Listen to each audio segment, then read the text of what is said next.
त्यांचं फक्त निवडणुकावर लक्ष आणि ह्या विद्यार्थ्यांचा जर प्रश्न मार्गी लागला नाही तर महानगरपालिकेला मी कधीच राजकारणाचं बोलत नाही, मी सत्य सांगतो, मी राजकारण याच्यात आणायचं नाही, मला करत नाही, पण या विद्यार्थ्यांसाठी होऊ शकतं.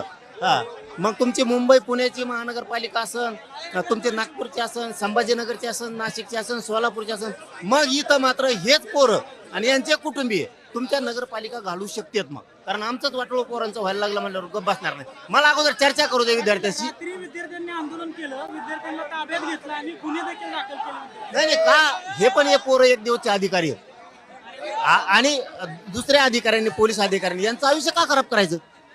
पोलीस अधिकाऱ्यांनी त्यांच्या मुलात हे मुलं बघितले पाहिजेत. आता त्यांनी 5-5, 10-10 वर्ष अभ्यास करायचा, नाही दिल्यावर पोरांना राग येणार ना. मग त्यांनी केलं असं, त्यांनी मुद्दाम आंदोलन केलंय का हे पोलीस बांधवांनी समजून घेणं गरजेचं आहे. आणि गृहमंत्र्यांनी सुद्धा असू शकतो गृहमंत्र्यांचं, पण मला आधी विद्यार्थ्यांशी चर्चा करू द्या, मग मी दाखवतो झटका.